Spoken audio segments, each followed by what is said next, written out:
welcome to MahendraGuru.com, the Brahmas for Success, and you're watching the News Fever, the news that matters. Let's proceed to the first headline of 3rd of June 2016.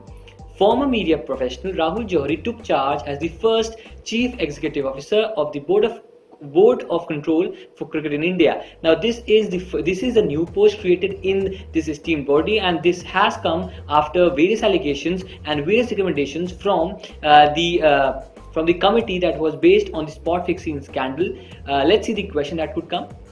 Who took charge as the first Chief Executive Officer of the Board of Control for Cricket in India? Well, the options are 5 and the answer is option 3, that is Rahul Johri. Let's proceed to the next headline.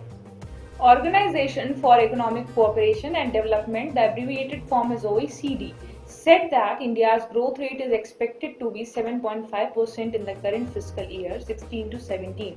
So after so many international organization prediction, OECD also give its verdict on the economic growth. Let's have a look on a sample question.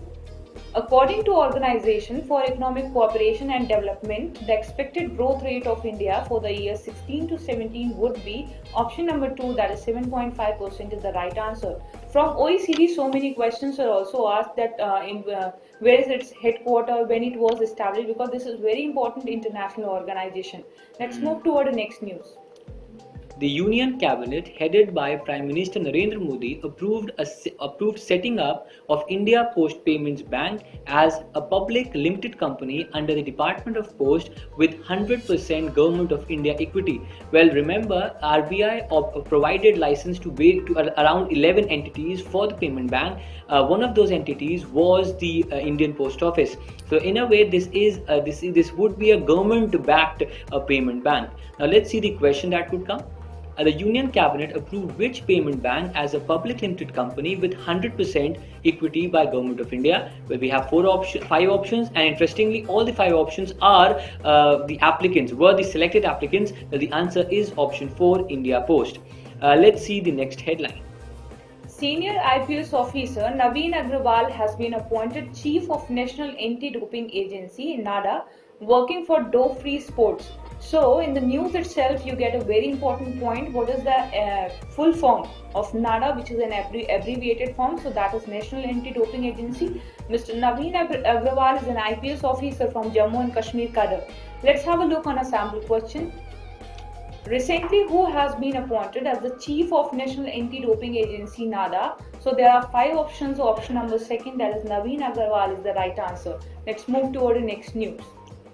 India's leading broadcaster, Star India, announced that it has bagged exclusive broadcasting rights for the next 5 editions of the French Open tennis tournament from 2017 to 2021.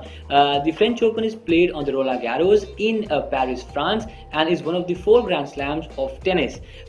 Recently, it's taking place right now, and we hope that this broadcaster would provide quality data to the Indian audiences as well. Now let's see the question that could come. Which broadcaster has backed exclusive broadcasting rights for the next 5 editions of French Open? Well, the option 1, that is Star India, is the answer. Now, Star and ESPN both were together for a brief period of time, but now Star has separated, 12 or 13 months before, and so Star India is the answer for this particular question. Let's proceed to the next headline. The Government of India and the Government of United States of America signed a memorandum of understanding to enhance cooperation on energy security, clean energy and climate change. So this will also give a positive impact to the US companies that are working in India itself. And there are 4-5 points which are very important under MOU. That is the first, which is written in the news itself. That is clean energy, US-India Energy Smart City Partnership, and energy security. These are some important points under this MOUs. Let's have a look on a sample question. The Government of India and the Government of signed a memorandum of understanding to enhance cooperation in energy security, clean energy and climate change. So option number 3, that is the United States of America, is the right answer. Let's move towards the next news. Now, the man who tickled our funny bones, Razak Khan, one of India's best comedians of the Bollywood movies, passed away. He had in total acted in more than 90 films during his career, and may his soul rest in peace. Now, the question that could come, the question would be under the obituary section. Recently, which one of the best comedians of Bollywood movies passed away? Well, the answer Johnny Walker, the greatest perhaps comedians, but the answer Asrani is still alive, Jagdeep is also alive, Razak Khan is the answer for this particular question. With this, we come to an end to our discussion on the top headlines of the day. We hope that these headlines transcend into a lot of questions in the upcoming SBI Clerk Mains, PO Mains and UISC papers. We will be publishing a refresher or a booster on the UIIC concerning the insurance part of that particular examination on the 5th or on the 6th of this month. Keep a close eye on that particular document, and also do read the booster and the mic as well. With this, we come to an end. Your success Is our success. Thank you.